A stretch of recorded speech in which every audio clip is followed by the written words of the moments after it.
जोहार रांची, जोहार रांची। धन्यवाद इतना प्यार देने के लिए, इतना ब्यूटीफुल वेलकम देने के लिए। Thank you so much. हम सच में दिल से धन्यवाद करते हैं प्रभु के इस प्रेम के लिए जो परमेश्वर ने आपके हृदयों में और हमारे हृदयों में दिया है और हमारे दिलों को एक किया है यीशु मसीह के नाम से। और हम लोग बहुत उत्साहित हैं। प्रभु ने फिर से मौका दिया, उसके अनुग्रह से हम दोबारा यहाँ पर आपके बीच में हैं, उसके लिए हम प्रभु का बहुत धन्यवाद देते हैं। और मैं जानती हूँ कि प्रभु एक बहुत बड़े काम को रांची में, झारखंड में कर रहे हैं। अपने लोगों को उठा रहे हैं परमेश्वर की आत्मा अपने वचन में, अपनी सामर्थ्य से। और आपका यहाँ आना, आपका वो प्रेम प्रभु को दिखाना, उसका प्रगटीकरण है कि एक नई जनरेशन खड़ी हो रही है। परमेश्वर के दीवाने खड़े हो रहे हैं, लवर्स ऑफ जीसस खड़े हो रहे हैं उसके लिए, इस देश में बड़े कामों को करने के लिए। तो मैं आपको ब्लेस करती हूँ अपने पूरे दिल से। और मैं जानती हूँ ये 4 दिन प्रभु अद्भुत कामों को करने वाला है हम सबके जीवनों में, आपके जीवनों में।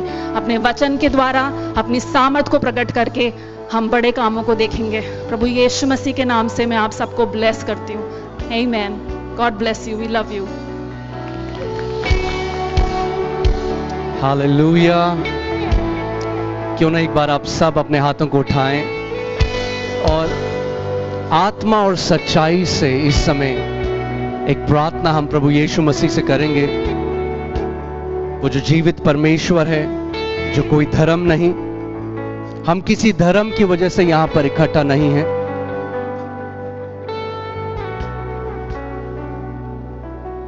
प्रभु यीशु मसीह ने कहा, तुमने मुझे नहीं मगर मैंने तुम्हें चुना है। सो आइए, प्रभु आप एक जीवित, दयालु, प्रेम करने वाले परमेश्वर हैं। प्रभु आपने अपना सिंहासन छोड़ा, अपनी महिमा को छोड़ा, मनुष्य रूप लिया और इस दुनिया में आए। प्रभु हमारे लिए दुख को सहा, हमारे लिए बेइज्जती को सहा, अपने शरीर में हमारे लिए हमारी बीमारियों के लिए कोड़े खाए। प्रभु तू तिरस्कारा गया, तुझे ठुकराया गया, तेरे अपनों ने प्रभु तुझे ना पहचाना।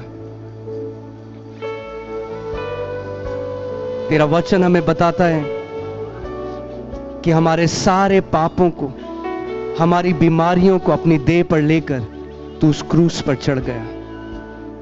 इसलिए नहीं कि तू कमजोर था, मगर तेरा वचन हमें कहता है कि तूने मांस और लहू को पहन लिया कि मृत्यु के द्वारा उसको, जिसको मृत्यु के ऊपर अधिकार था, उसको हरा दे। महान परमेश्वर प्रभु यीशु मसीह, क्या ही धन्य है वे लोग जिनके कान खुल गए कि वे तेरे वचन को सुन सके। क्या ही धन्य है वे लोग जिनकी आंखें खुल गई, जिन्होंने तुझे पहचान लिया कि तू कोई धर्म नहीं परमेश्वर।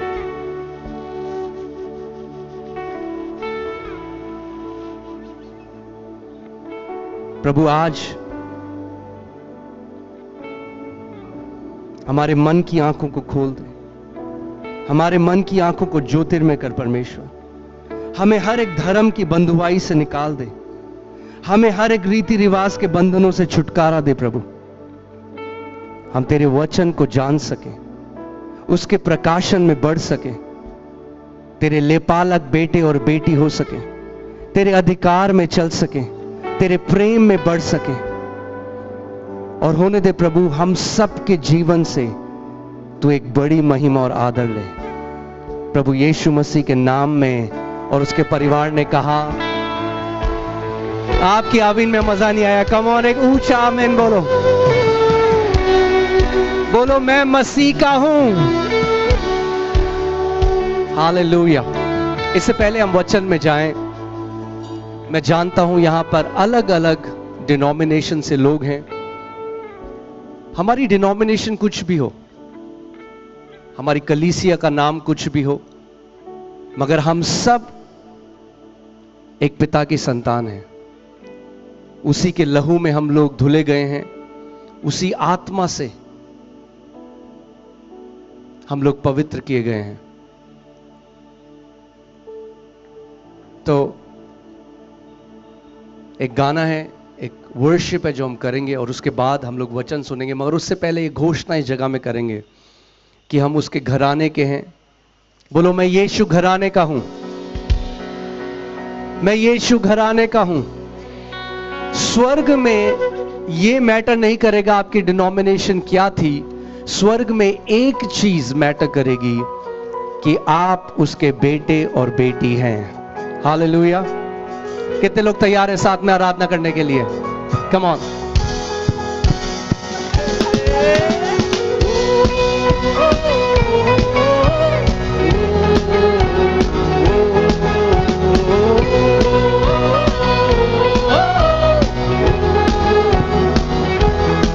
ना कोई यहूदी, ना कोई यूनानी, ना कोई भेदभाव, ना कोई रंगिया लिबास, ना कोई गुलाम, ना कोई स्वामी, या हो ऊंच नीच, या हो नर या नारी, हम सब मसीह में एक हैं, लहू से खरीदे गए।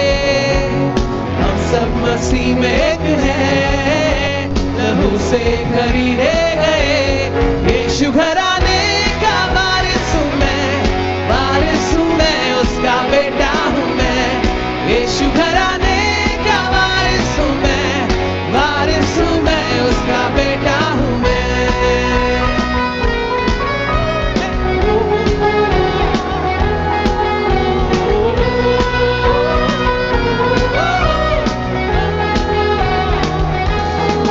नया आगाज है, नई पहचान है, नया दिल तेरी रूह से भरा है। मुझे नई आवाज है, नया अंदाज है, तेरे नाम के लिबास में है ओढ़ा मुझे। हम सब मसीह में एक हैं, लहू से खरीदे गए। हम सब मसीह में एक हैं, लहू से खरीदे गए। यीशु घराने का वारिस हूं मैं, उसका बेटा हूं मैं। यीशु घराने का वारिस हूं मैं, उसका बेटा हूं मैं।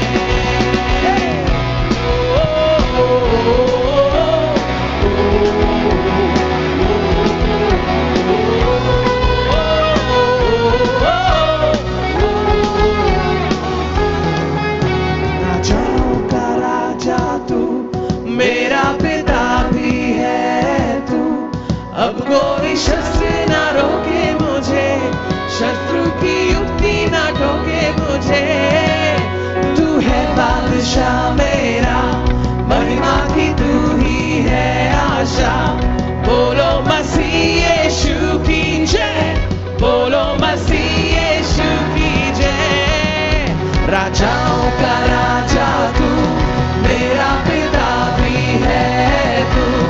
अब कोई शस्त्र ना रोके मुझे, शत्रु की युक्ति ना टोके मुझे।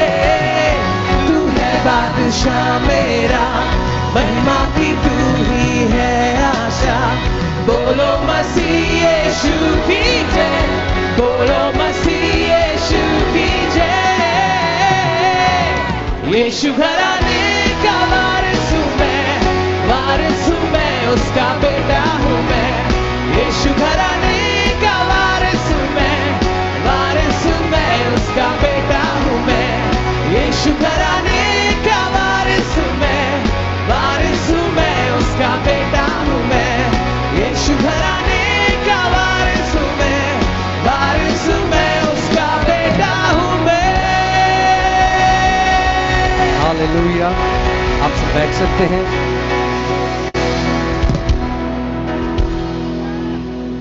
We love you too. Thank you so much. हम दोबारा रांची आए हैं क्योंकि इतना प्यार हमें मिला रांची से पिछले साल।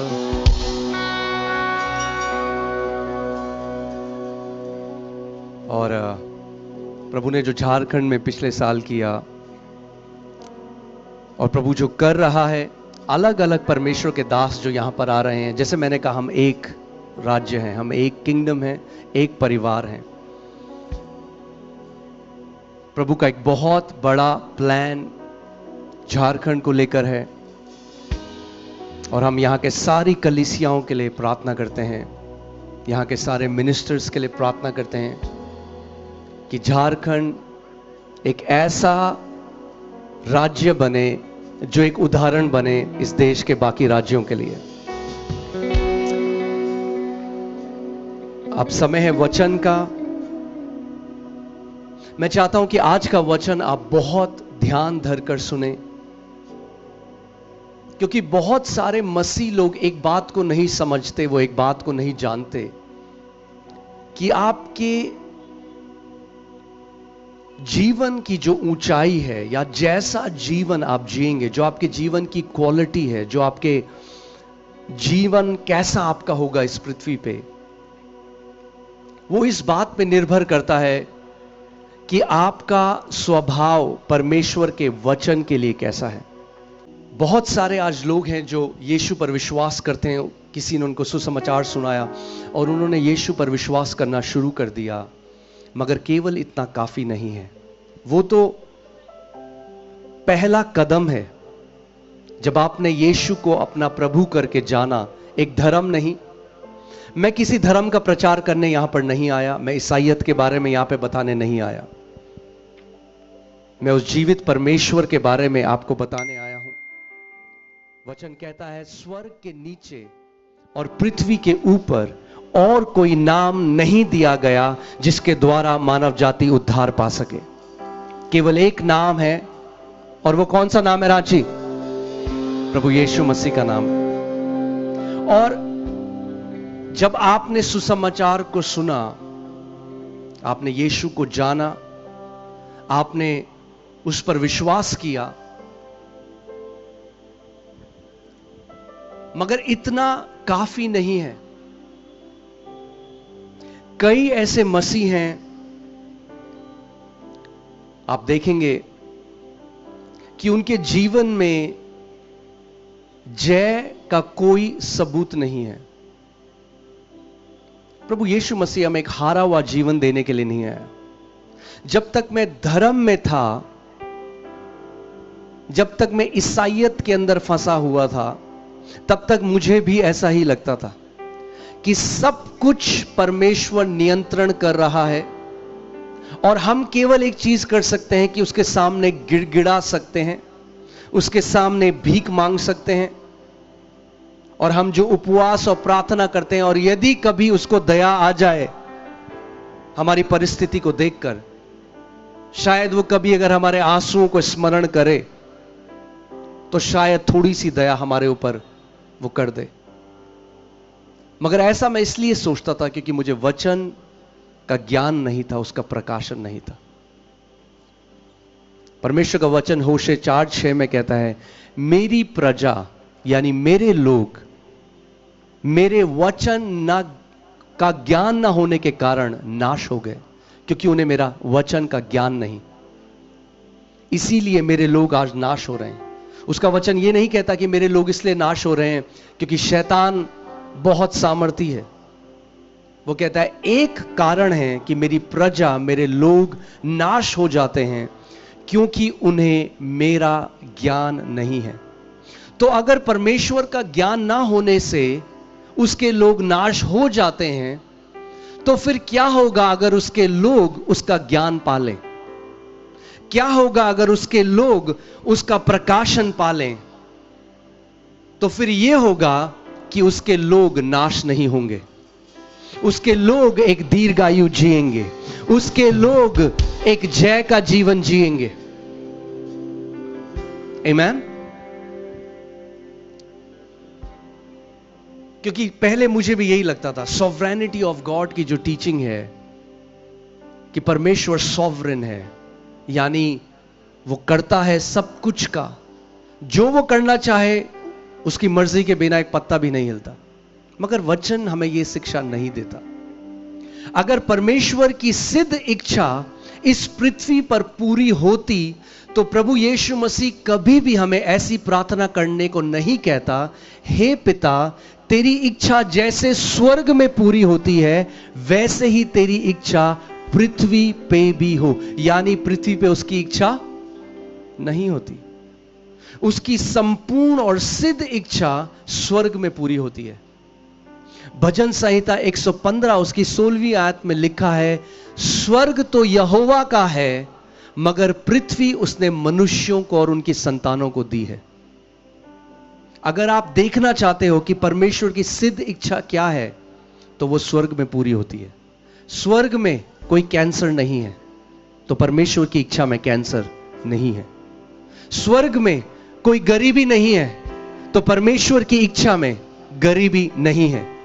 स्वर्ग में कोई मृत्यु नहीं है, तो परमेश्वर की इच्छा में कोई मृत्यु नहीं है।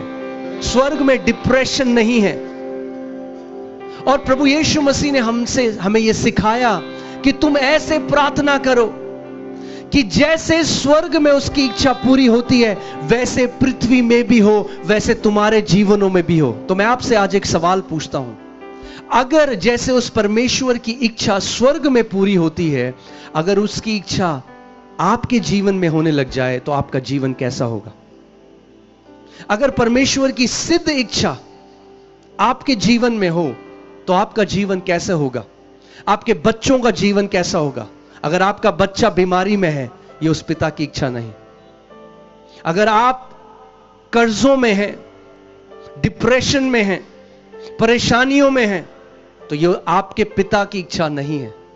यीशु ने कहा, चोर तो इसलिए आता है कि चोरी करे, नाश करे और घात करे। और वो शैतान के विषय में यह बात कह रहा था, मगर मैं इसलिए आया कि तुम जीवन पाओ और बहुत आयत का जीवन पाओ। सो यीशु को जानना, यीशु को मानना, बोलो यीशु को मानना। आपकी आवाज नहीं आ रही मुझे, जोर से बोलो यीशु को मानना।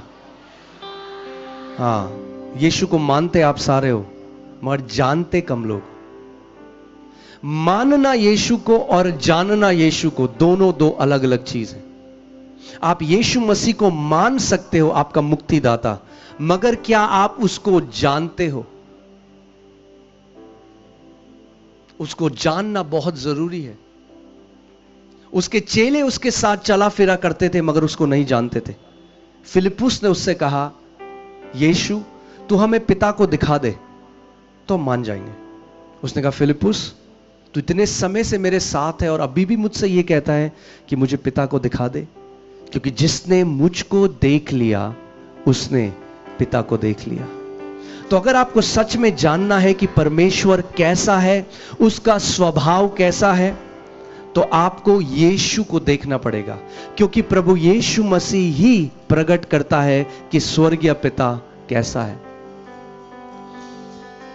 तो जब हम वचन में पढ़ते हैं, जब यीशु ने बीमारों को देखा तो उसने क्या किया?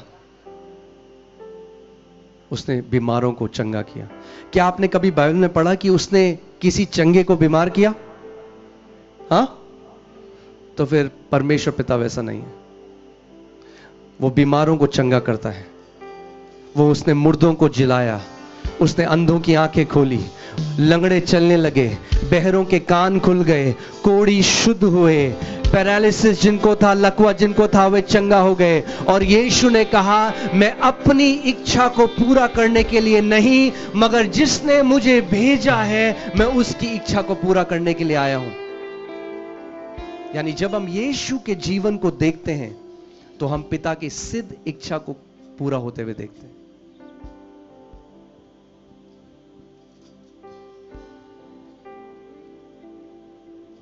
आज अच्छा है, ये 4 दिन की सभा है, और भी बीच बीच में मीटिंग होती रही और होती रहेंगी। मगर अगर आप केवल एक मीटिंग से दूसरी मीटिंग में भागेंगे, तो आप कभी उस परिपूर्णता, उस सिद्धता तक नहीं पहुंच पाएंगे। इन मीटिंग्स को करने का एक उद्देश्य है, और अगर वो उद्देश्य पूरा ना हो, बीमार लोग चंगे हो जाएं, चिन्ह चमत्कार हो, उसकी एक जगह है। मगर उससे ज्यादा जो सबसे महत्वपूर्ण है कि आप वचन के प्रकाशन को पालें। आमीन। क्योंकि अगर आपने अपना अधिकार नहीं समझा, अब ये सोचिए, कुछ बच्चे हैं जो स्विमिंग क्लासेस लेने गए, हाँ, तैरना सीखना चाहते हैं, तो एक कोच के पास गए सीखने के लिए, और उसने वो उन्हें सिखा रहा है कैसे, मगर वो खुद नहीं तैर रहे, खुद प्रैक्टिस नहीं कर रहे। तो कोच के तैरना काफी नहीं है जब तक सारे बच्चे तैरना ना लग जाएं। ये जो 5 फोल्ड सेवकाइयां हैं, जो apostle, profit, pastor, evangelist, teacher, ये जो 5 सेवकाई परमेश्वर ने अपनी देह में रखी हैं, वो इसीलिए रखी हैं कि हर एक बेटा और बेटी परिपक्व हो जाए और वो स्वयं महान कामों को कर सके। आज मैं चाहता हूं कि आप वचन बहुत ध्यान धरकर सुने, क्योंकि अगर आप वचन को समझ गए, उसके भूख आपके अंदर आ गई, वचन की भूख, तो आप एक हारा हुआ जीवन नहीं जी सकते। अगर वचन का प्रकाशन आपके अंदर आ गया तो शैतान फिर आपको बांध नहीं सकता। आप एक जयवंत योद्धा की तरह अपने जीवन को जिएंगे। पास्टर सामर्थ एक बार यूहन्ना 8:30 से 32 आप पढ़ दें। आपको ध्यान धरकर सुनना है वचन। वह ये बातें कह ही रहा था कि बहुतों ने उस पर विश्वास किया। वह ये बातें कह ही रहा था कि बहुत लोगों ने उस पर क्या किया? विश्वास किया। तो जब प्रभु यीशु मसीह गूढ़ की बातों को, उस परमेश्वर के राज्य की बातों को बता रहा है, तो बहुत सारे लोग जो भीड़ में हैं वो यीशु के ऊपर विश्वास करने लगे। जब कोई व्यक्ति यीशु के ऊपर विश्वास करता है तो वो क्या बन जाता है? विश्वासी। तो ये लोग विश्वासी हैं क्योंकि इन्होंने यीशु पर विश्वास करना शुरू कर दिया। आगे, तब यीशु ने उन यहूदियों से जिन्होंने उस पर विश्वास किया था कहा। अब ध्यान से सुनिए। अब ये जो यहूदी थे, देखिए, हम अलग अलग कुल जाति से, अलग अलग भाषा से आए, परमेश्वर ने हमें चुना है। प्रकाशित वाक्य में लिखा है कि परमेश्वर ने अलग अलग कुल, अलग अलग भाषा, अलग अलग जाति से हम लोगों को मोल लेकर छुड़ाया है, अपने पास बुलाया है। तो ऐसे ये जो यहूदी लोग थे जिन्होंने यीशु पर विश्वास करने लगे, वो अब वो विश्वासी बन गए, मगर उनको एक इंस्ट्रक्शन, एक निर्देश प्रभु यीशु मसीह दे रहा है। यदि तुम मेरे वचन में बने रहोगे, यदि तुम मेरे वचन में बने रहोगे, तो सचमुच मेरे चेले ठहरोगे। तो सचमुच मेरे चेले ठहरोगे। तुम सत्य को जानोगे, तुम सत्य को जानोगे, और सत्य तुम्हें स्वतंत्र करेगा। यानी वे स्वतंत्र नहीं थे। आज कितने सारे लोग हैं जो स्वतंत्र नहीं हैं, अपनी सोच में स्वतंत्र नहीं है, अपने शरीर में स्वतंत्र नहीं है, अपने फाइनेंसेस में स्वतंत्र नहीं है, अपने जीवन में स्वतंत्र नहीं है। और कई मसीह लोग सोचते हैं कि अगर मैं आंसू बहाऊंगा तो मैं परमेश्वर को मना लूंगा कि वो मेरे लिए वो कर दे जो मैं चाहता हूं।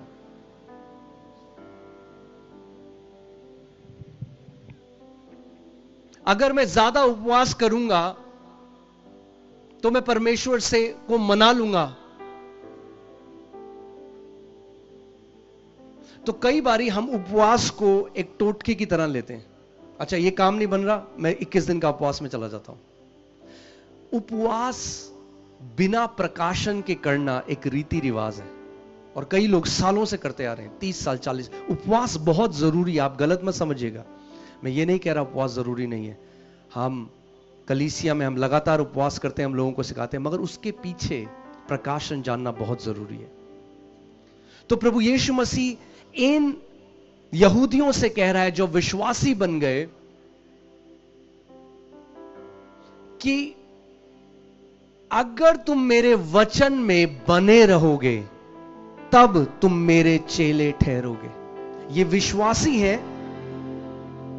यानी जो कोई यीशु पर आज विश्वास कर लेता है वो विश्वासी है, मगर चेला वही है जो उसके वचन में बना रहता है।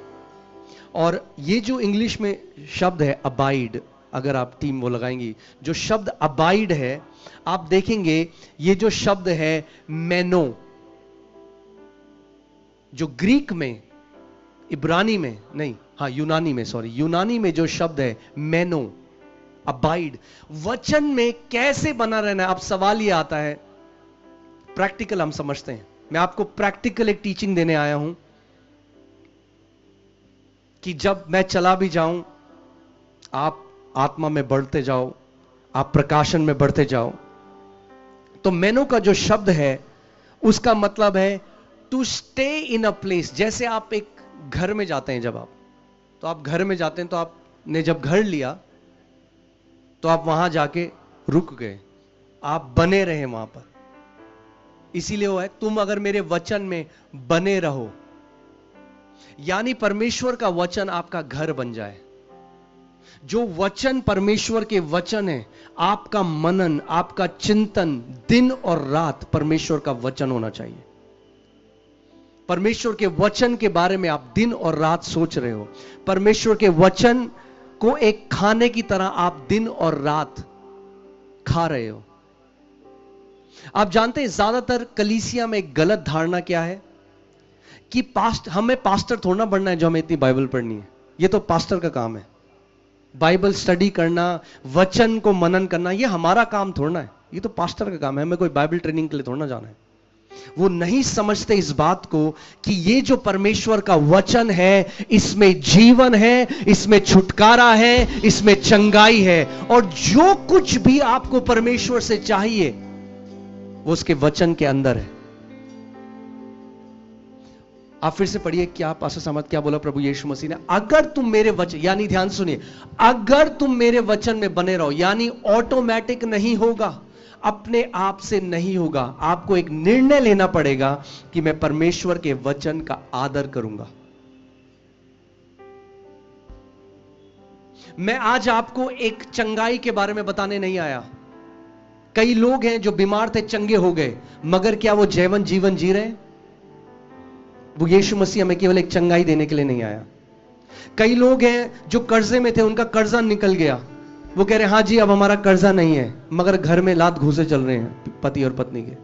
ऐसा जीवन देने के लिए प्रभु यीशु मसीह नहीं आया। केवल एक मिरेकल के लिए परमेश्वर नहीं आया। आपका जीवन एक ब्लेस्ड जीवन होना चाहिए। वो एक ब्लेस्ड लाइफ देने, एक आशीषित जीवन देने के लिए हमारे पास आया। ओके? और बहुत अंतर है एक मिरेकल को पाना और एक ब्लेस्ड लाइफ को जीना, एक आशीषित जीवन को जीना। जब तक इजरायली मरुस्थल में थे, विल्डरनेस में थे, प्रभु मन्ना रोज बरसाता था। वो था मिरेकल ब्रेड, चमत्कार की रोटी।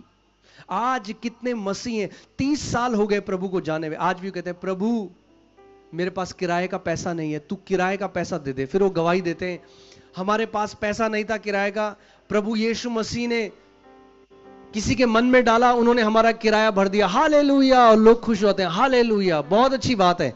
अरे 30 साल बाद तो तुम्हें किराया भरना चाहिए था किसी और लोगों का। वो ग्रोथ हमारे जीवन में आना बहुत जरूरी है। तो इजरायली जो थे, जब वो मरुस्थल में थे तो रोज वो मिरेकल ब्रेड आता था, चमत्कार की रोटी आती थी।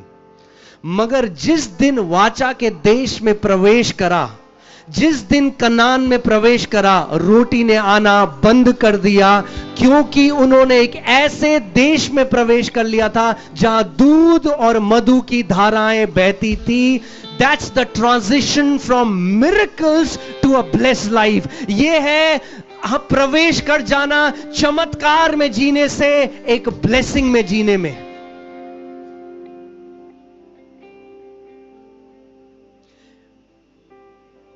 इसीलिए ध्यान से सुनना जो मैं आज आपको बता रहा हूं।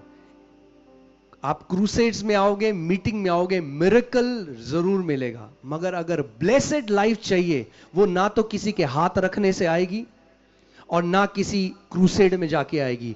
वो तब आएगी जब आप पर्सनल निर्णय लोगे कि मैं खुदा का जो जीवित कलाम है, मैं इसका प्रेमी बन जाऊंगा, मैं इससे प्रेम करने लग जाऊंगा।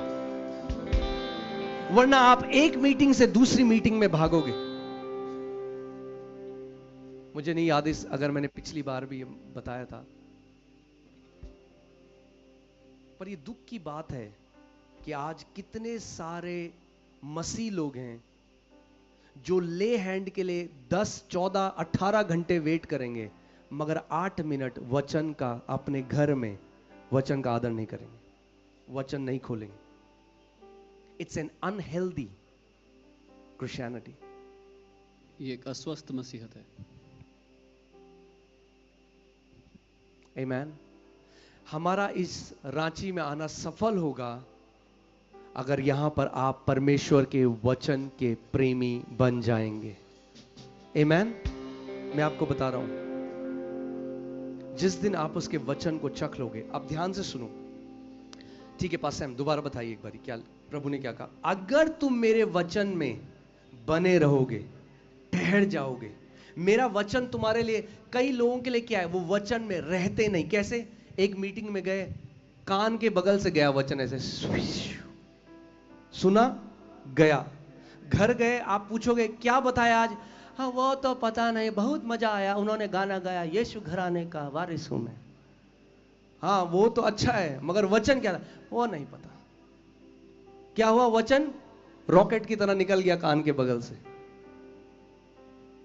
अगर तुम मेरे वचन में बने रहोगे तब तुम मेरे चेले ठहरोगे। कई लोग वचन को कथा की तरह सुनते हैं, सुना, गया कान के। अरे उसका वचन, एक बारी भजन संहिता 107 उसकी 20वीं आयत लगाइए। देखिए वचन क्या करेगा आपको। अगर आप वचन का आदर करने लगे, आज मैं आपको यह गारंटी दे रहा हूं, कितने लोग आज वचन सुनते सुनते चंगे हो जाएंगे, आपको पता भी नहीं चलेगा। भजन संहिता 107 उसकी 20वीं आयत लगाइए, पढ़िए बस। वह अपने वचन के द्वारा उनको चंगा करता है। ओ एक मिनट, कैसे चंगा करता है परमेश्वर आपको? अपने वचन के द्वारा। आप सुनिए, अगर एक परमेश्वर का दास है, वो एक लिमिटेड लोगों के ऊपर हाथ रख सकता है, मगर वचन आप सब के सब ग्रहण कर सकते हो। और परमेश्वर जो अपने वचन को भेजता है, उस वचन के अंदर चंगाई है।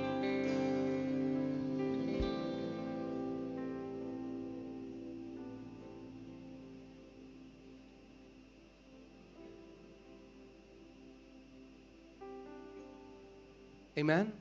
हमेशा एक बात याद रखना,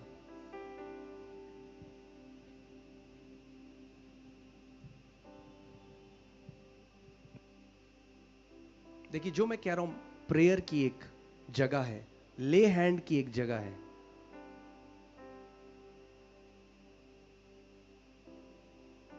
मगर वचन की जगह सबसे ऊपर है। उसका वचन कहता है, उसने अपने नाम से भी ऊंचा अपने वचन को किया है। अगर परमेश्वर अपने वचन का इतना आदर करता है, तो आपको और मुझे उसके वचन का कितना ज्यादा आदर करना है। अगर तुम मेरे वचन में बने रहो, यानी जो वचन परमेश्वर आपको भेजता है उसको पकड़ लो, उसमें बने रहो, अपना टेंट गाड़ दो वहां पे। ये मेरा वचन है, ये मेरा खाना है सुबह और शाम।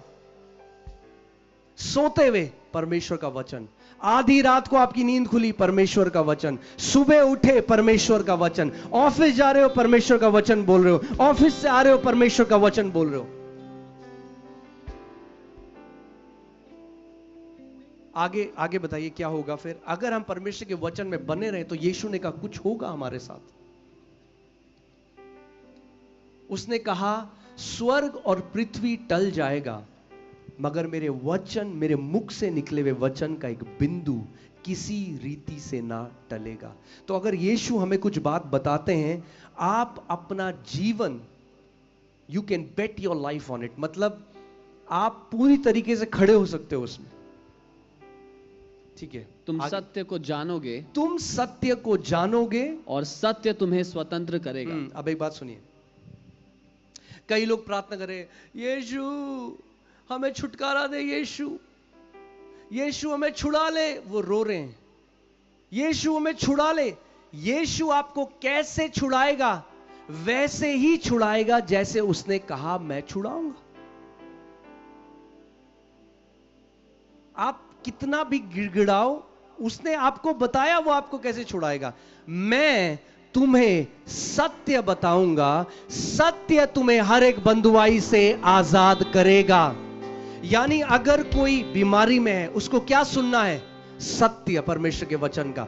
अगर कोई एडिक्शंस में है, पाप की लतों में फंसा हुआ है, शराब की आदत में फंसा हुआ है, उसको क्या सुनना है? परमेश्वर के वचन का सत्य। अगर कोई डिप्रेशन में है, उसको क्या सुनना है? परमेश्वर के वचन का सत्य। हमारा जीवन बदल जाएगा अगर हमारा ये कहना कि मेरे लिए प्रार्थना करो बदल जाए, मुझे सत्य जानना है। क्योंकि कई ऐसे मसीह हैं, उन्होंने किसी मिनिस्ट्री को नहीं छोड़ा इंडिया में, सब जगह प्रेयर रिक्वेस्ट भेज दी। सुबह से शाम तक वो बैठते हैं डर डर डर, इस मिनिस्ट्री को, सुबह से शाम तक, मगर सत्य को नहीं पहचानते, न सत्य को जानते हैं, क्योंकि उन्होंने समय व्यतीत नहीं किया सत्य को जानने में। जिस सत्य को तुम जानोगे, वो सत्य तुम्हें हर एक बंधुआई से आजाद कर देगा। बीमारी एक बंधुआई है, गरीबी एक बंधुआई है, डिप्रेशन एक बंधुआई है, घर में कलेश होना एक बंधुआई है।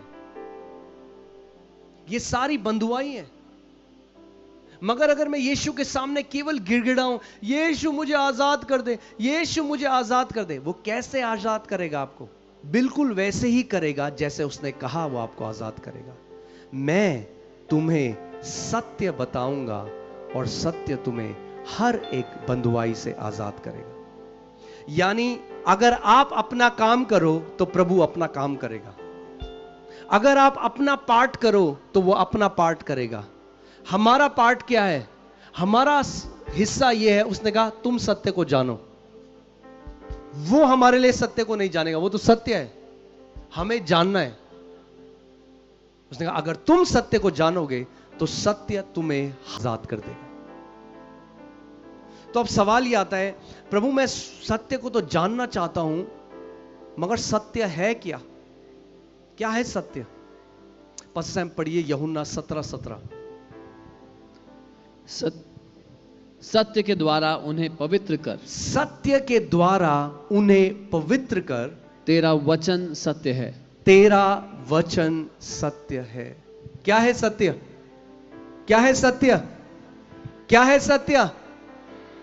तो सत्य को जानने का मतलब किसको जानना है? वचन को जानना। जब आप सत्य को जानोगे, जो वचन है, तो वो वचन क्या करेगा? आपको आजाद कर देगा।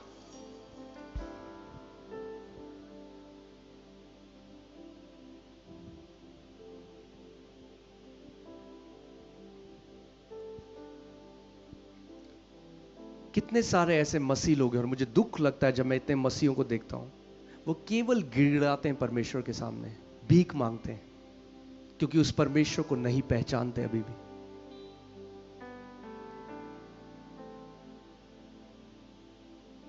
एक व्यक्ति, जब मैं बिल्कुल जवान 19 साल का था, मैं प्रभु में आया, तो एक व्यक्ति ने मुझे बोला, जो एक लीडर था, कि प्रभु तब तक प्रार्थना नहीं सुनता जब तक आंसू ना देख ले तुम्हारे।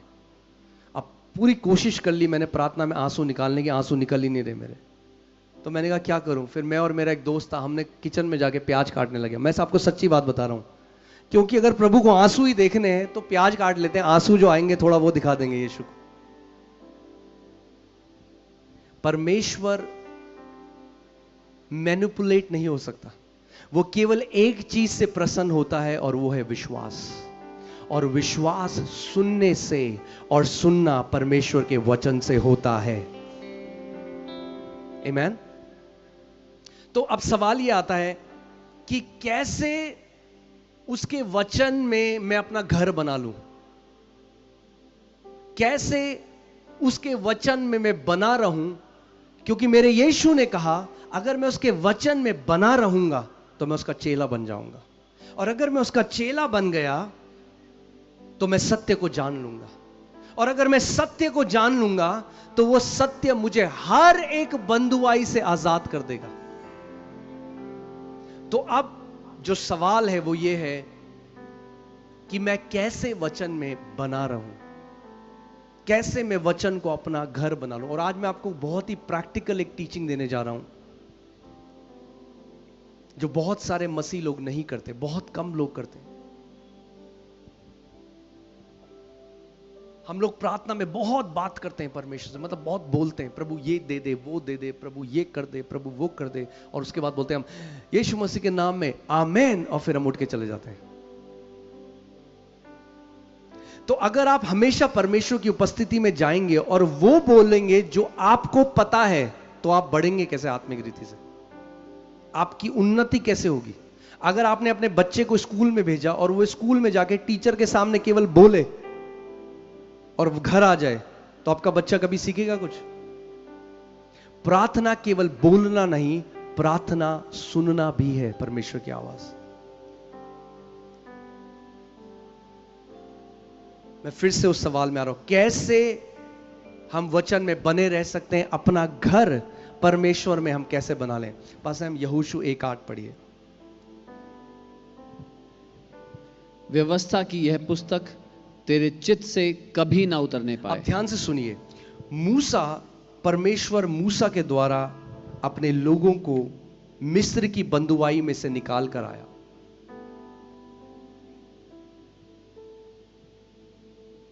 और मूसा अब मर गया, और यहोशू जो दूसरा लीडर है, अब उसको परमेश्वर के लोगों को लेकर, अभी तक तो फिर भी आसान था क्योंकि मरुस्थल था, मगर अब उन्हें एक ऐसे देश में प्रवेश करना है जहां जो वहां की सेना है वो उनसे कई गुना ज्यादा स्ट्रांग है। फोर्टिफाइड वॉल्स हैं, गढ़ है, और शारीरिक तरीके से इम्पॉसिबल है कि वो उस जगह प्रवेश कर सके। तो परमेश्वर ने यहोशू को एक ऐसी मास्टर की दी। आज मैं आपको एक ऐसी मास्टर की देने चाह रहा हूं जिसके भी बंद दरवाजे हैं सालों के, आज खुलेंगे यीशु के नाम में। ये एक ऐसी मास्टर की है जो जीवन के हर एक क्षेत्र में कार्य करती है, हर एक क्षेत्र में। और परमेश्वर यहोशू को वो सिखा रहा है। आप जानते हैं मूसा एक ऐसा व्यक्ति था जो दर्शनों वाला व्यक्ति था। परमेश्वर मूसा से वैसे बात करता रहा जैसे एक दोस्त दूसरे दोस्त से बात करता है, आमने सामने। मगर यहोशू को परमेश्वर ने एक और विजन, एक एनकाउंटर नहीं दिया। कई मसीह लोग वो दर्शनों के पीछे भागते हैं। यहोशू को प्रभु ने एक और दर्शन नहीं दिया। हाँ, आप पढ़िए क्या वचन, प्रभु ने क्या बोला यहोशू को? व्यवस्था की यह पुस्तक, व्यवस्था की यह पुस्तक तेरे चित्त से कभी ना उतरने पाए। तेरे चित्त से कभी। यहोशू अपना घर बना ले मेरे वचन को। ये पुस्तक तेरे चित्त से बाहर नहीं जानी चाहिए। यानी यहोशू, सुबह और शाम तू मेरे वचन को अपने अंदर घुमाता जाएगा, मेरे वचन को बोलता जाएगा। ये पुस्तक तेरे चित्त से उतरने ना पाए। हाँ जी, इसी पर दिन रात ध्यान दिए रहना। इसी पर दिन और रात ध्यान दिए रहना। इसलिए कि जो कुछ उसमें लिखा है, इसलिए कि जो कुछ उसमें लिखा है उसके अनुसार करने की तू चौकसी करे। उसके अनुसार करने की तू चौकसी करे। क्योंकि ऐसा ही करने से, ध्यान से सुनिए, क्योंकि ऐसा भी करने से नहीं, ऐसा ही करने से तेरे सब काम सफल होंगे। तेरे कितने काम? कितने काम? कितने लोग यहां चाहते हैं उनके सब काम सफल हो? मुझे अपना हाथ दिखाओ अगर आप चाहते हो आपके सब काम सफल हो। अगर आप चाहते हो आपके सब काम सफल हो। प्रभु ने यहोशू को कहा, यहोशू तो एक काम कर, तो 40 दिन का उपवास कर, तेरे सब काम सफल हो। ये नहीं कहा, बोला अगर तू चाहता है तेरे सब काम सफल हो। और आगे क्या लिखा है? तेरे सब काम सफल हो और तू प्रभावशाली होगा। और तू प्रभावशाली, तेरे वचनों में प्रभाव आ जाएगा। तेरे जीवन में प्रभाव आ जाएगा। तू साधारण नहीं रह जाएगा, तू असाधारण बन जाएगा यहोशू। जब मेरा वचन तेरे अंदर, तेरे चित्त में समा जाएगा, जब मेरा वचन तेरा चिंतन बन जाएगा, जब मेरा वचन तेरा खाना बन जाएगा, तेरा पानी बन जाएगा, जब मेरे वचन से तू प्रीति रखने लग जाएगा, जब सुबह और शाम तू मेरे वचन का चिंतन करेगा, उसका मनन करेगा, उस पर ध्यान देगा, तो तेरे सब काम सफल हो जाएंगे। ये मास्टर की परमेश्वर ने यहोशू को दी। और क्या हुआ उसके बाद आप देखते हैं, यहोशू सुबह और शाम परमेश्वर के वचन को, क्योंकि कई लोग ये नहीं जानते कि ये जो वचन लिखा गया है, ये वही वचन है जिसके द्वारा परमेश्वर ने पूरी सृष्टि को रचा है। चांद, सितारे, ये पृथ्वी, ये पेड़, जो कुछ भी आप देखते हो, जो आप नहीं देख सकते, वो परमेश्वर के वचन के द्वारा सृजा गया है।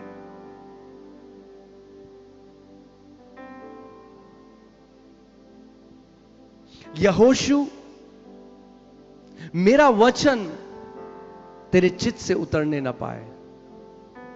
और यही चीज प्रभु यीशु मसीह आगे यूहन्ना 8 में उनको बता रहा है, मेरे वचन में अगर तुम बने रहो। कैसे? जो मेरा वचन है उसको अपने अंदर डाल दो, उसको अपने चित्त में बसा लो। अब आप समझिए, दो तरीके मसीह हैं। एक जो पूरी जिंदगी गिड़गिड़ाते हैं परमेश्वर से, प्रभु तू कब करेगा? क्या तू देखता नहीं? क्या तू नहीं सुनता? मेरा बच्चा बीमार है, प्रभु तू क्यों नहीं करता? प्रभु तू कब करेगा? मेरे साथ कितनी दुहाई दूं मैं तुझे? और फिर कुछ ऐसे हैं जो उसके वचन को लेकर उन प्रतिज्ञाओं पर मनन करते हैं दिन और रात, क्योंकि उसका वचन कहता है कि हर एक प्रतिज्ञा जो परमेश्वर की है वो हां और आमीन के साथ हमारे जीवन में पहले से कर दी गई है।